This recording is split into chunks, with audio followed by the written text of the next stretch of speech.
Let's continue. Favor decreases 3. Crack.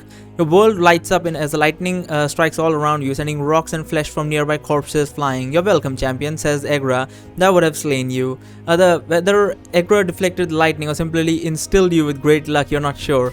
Everything around you is level with nowhere to hide. Wind whooshes past you as the Beller roars and flaps his enormous wings, rising up over you, lashing out with his terrible web in the direction you suppose Zelva to be. She protects her host body, you think. That was Jackal's task, that I'm a guardian now. A delicious twist, says Egra. An advantageous one, staying close to the Balor is your best safety. Controlling that horrible monster's body, Azil will protect you in order to protect herself. You dare to take a moment to look up. The Balor is huge and has a long reach with his whip. Zelva appears to be faster and more maneuverable, has evaded the first onslaught from the Balor. Zelva does not seem interested in counterattacking the Balor, rather she's keeping her eye mostly on you while preparing another spell. Shadows swirl around her hand. With so little time, only 2 options comes to mind. What do you do? I think I'm gonna find cover behind his leg. Nope, that killed me. Alright, let me see what killed me exactly. You dive behind a pillar of broken bricks and wooden beams. A ray of pure darkness shoots forth from Zelva's hand, blotting out surrounding firelight and moonlight from above like a ceaseless in air. The ray spreads out like a cone, hisses strike all around you. You haven't time to even thought before you're dead. Interesting. So it was like an AoE that initiates with a normal attack? That's weird. Usually AoE come from like the center of the person who's on them, I suppose. Just fly then. Make me fly, you shout in your mind to Egra as you tighten your grip on Zazel's unconscious body and leap into the air. Suddenly you're weightless. Just as you shoot up into the air, a beam of pure darkness shoots forth from Zelva's hand, blotting out the surrounding firelight and moonlight from above like a cease in the air. The ray spreads out like a cone and hisses strikes the ground where you have been, obliterating corpses and stone beneath. Several meters of ground beneath that. Holy shit, how strong was that attack?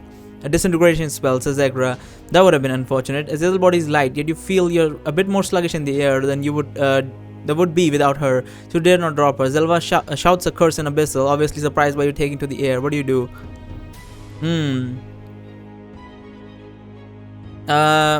Fly towards the Temple of Eternal Love, I suppose? Life decreases 2. You take off strafing low towards the temple. Second later, you're struck in the leg. Burning pain bursts within you, making you scream out. Another crackling bolt streak past. Egra, help me evade, you shout aloud. Now you're zigzagging. It will take you longer to get to the temple, but you don't think you can withstand getting hit again. And we have died. Great. What killed us? Oh, favor went -4. Is that what killed us? Zethelak. You're not sure whether the words were spoken aloud or in your mind, but it's more than hearing it. Right, you felt it's like a blow to your chest. Your heart stops and begin to fall. Power word kill, says Egra. A flattering spell to have been cast upon you. I shall try to dispel it. Alas, your divine favor is gone, and Egra was no longer able to save you from the punishment being dealt to you on this brutal battlefield. You have died. Time to go back and take another path. Alright, calm down. Okay, now. Well, let's straight to Eternal Love maybe again. We'll do the other options when we get to... Fuck, I forgot. We'll do the other options when we get to... what's her name again? When we get to the best choices, right? Let's boost some favor. Let's just go ahead and boost whatever we want to boost. It doesn't really matter. Fly towards the Temple of Eternal Love.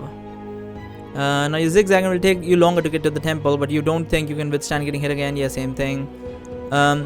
You strike the ground hard, flipping over and over. As you come to rest, your heartbeat and breathing returns. You scramble to your feet. Zelva is glaring at you, electricity crackling between her hands. You're now in the open. Zelva has you now. Zelva turns from you as a thick line of flame strikes, wrapping around her shield, making the magically barrier flicker violently, no doubt threatening to collapse the Balor. Azazel in the body of the Balor took distraction of Zelva's distraction and now pressing a ferocious attack. Zelva swoops away, firing bolts from her hands at the Balor. You dare not watch any more of this battle, for you have just landed on the ground. Your sword lies nearby. You have not realized that you had dropped it. You snatch it up and it flares back to life just in time for you to lob the head of an onrushing undead.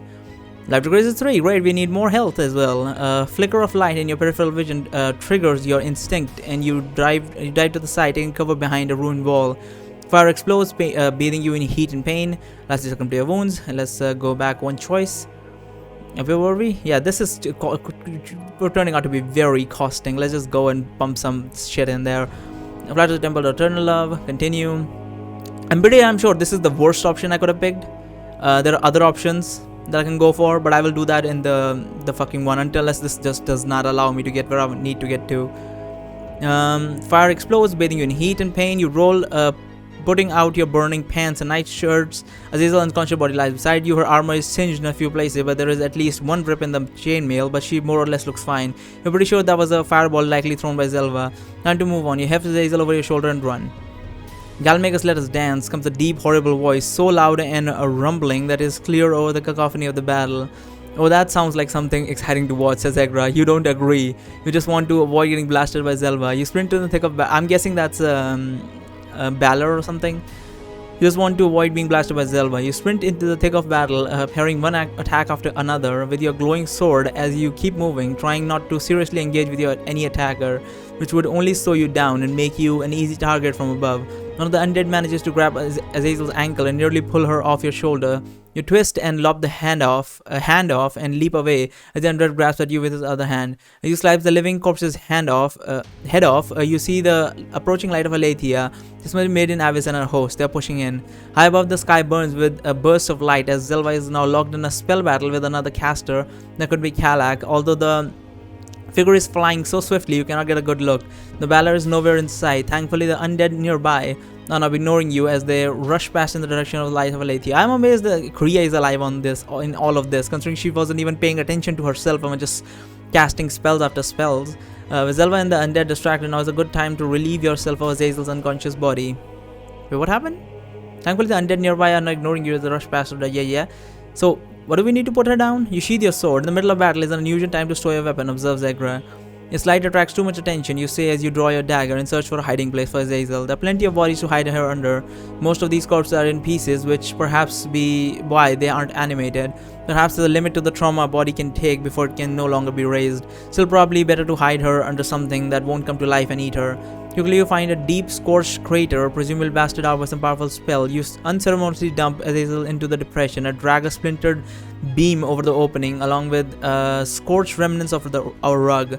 With that done, you crawl several meters from the covered crater up onto a mound of rubble. The battlefield is beginning to clear out near the temple as demons and undead swarm around the Alethean battle lines. You think you spot remnants of the Duke's men sprinkled in above the Aletheans now. The undead and the demons, who had been destroying each other only a minute ago, are now united in their zeal against the paladins. You catch glimpses of Maiden Avisis through the chaos, her heavy armor blazing like star, her righteous blade slicing through enemies as though they were but thin air. You grab the hilt of your blade, it throbs. No doubt it would enjoy joining with Avis. Time to be hero, you think. I shall track the enemy from behind. No, do not aid her, says Egra. There are more important things to attend to, and she may not give you the reception you expect. We coaxed her here, now let her fulfill her purpose. We coaxed her here, you think? Egra must be referring to the message you sent by the way of old man you saved from the demons. To attack the demons and undead from this side on your own would be suicide anyway. You turn and look towards the Temple of Eternal Love.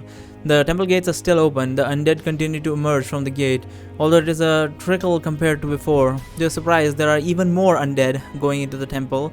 Meanwhile, a handful of Duke's knights have managed to fight their way too close to the temple gate. They appear battered and exhausted. Nevertheless, they continue to fight doggedly. Just to the side of the gates, a woman's figure holds a limp body of a knight in her arms. You cannot see her face because she is currently sucking at the throat of the poor man. Her pale hand lifted his chain for access. Her long black hair and ill-fitting armor is familiar, Iranova. So that's where she ended up. She drops the lifeless knight as the two other knights charge at her, one of them shouldering his way past one of the mindless undead. Iranova smiles at the knights, her face smeared in blood, as she swiftly retreats into the threshold of the open temple. Both knights slam into the invisible shield, repelling them and making them stagger. Only the dead may enter, you remember Iranova saying. She seems to be using that knowledge to her advantage now. Iranova leans against the doorway and watches as dozens of undead surround the knights. No doubt the vampire means to watch them as they are overwhelmed. You're too far away to be of use to the knights. You're gonna enter the temple, you say to Egra. It's sealed and crawling with undead unless you have a trick. In time, my champion. What does that mean, you say? I'm tired of these cryptic scraps that you throw at me. There's an explosion on a road. You crawl a few feet to get around the ruins you're hiding behind to see the source of the noise. Now far from the temple gate is the battering ram, now abandoned. 30 or so meters to the left of that is GaalMagus and the Balor locked in a titanic struggle. GaalMagus is wielding his mace in one hand and blasting forth spells with his other as the Balor lashes with his whip, stabbing and slashing with his sword. GaalMagus' armor is dented with rents in the side The Balor is wounded. He bleeds molten blood from several gashes. He limps as he whirls and pivots. Perhaps he would take to the sky to better use the range of his whip. Except the one of his wings is gone, and the leftover stub just lets out a tall flame. Just out a tall flame. 30 meters or so from this epic battle, you spot Kriya. The witch is cutting away at the webbing binding her mother Drala.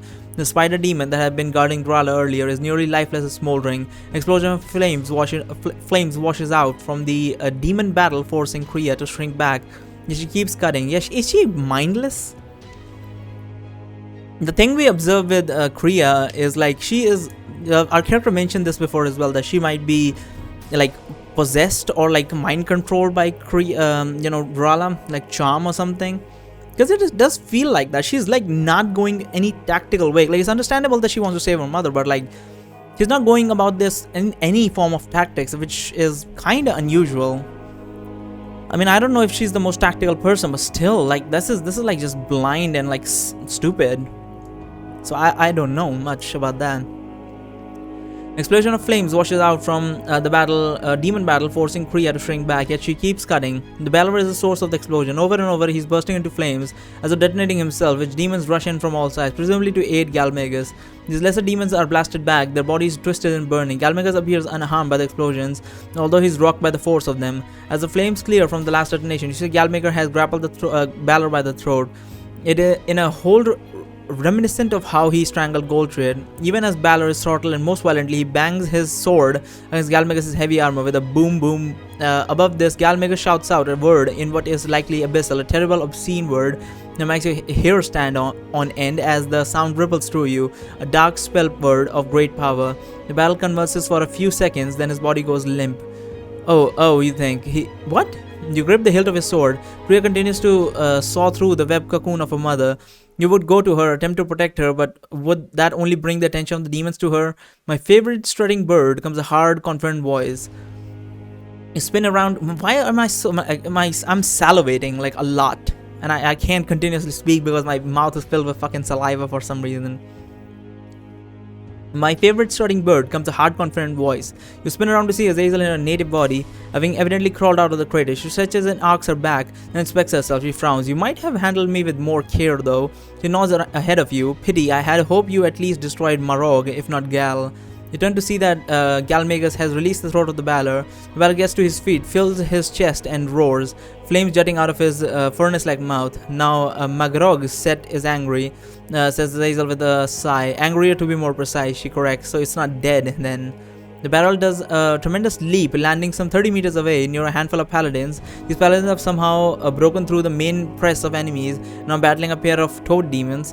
The Balor drops his wing and crushes one paladin by his head, crushing helm and skull, spurting blood. At the same time, the Balor slices another paladin in half with his titanic longsword and buries the blade into one of the toad demons, nearly severing it in half too. Agra laughs. Sixes are so unreasonably wrathful. GaalMagus smiles as he watches the Balor. While not far away, Kriya ducks low as she continues to saw at the... Kriya ducks low. I thought Azazel ducked low. Continues to saw at the glowing web binding Drala. Drala's many eyes are still shut. If GaalMagus notices Kriya, the witch's fate would be sealed. No doubt even her soul would be crushed. Azazel, our enemies are battered while our bodies are fresh. Now we should seize the initiative and strike, you say. Not battered enough, says Azazel, shaking her head with a frown. There's a powerful witch Drala if you can free her. Where's Jackal? She says, cutting you off as she looks around. God knows, you exclaim, motioning at the chaos around.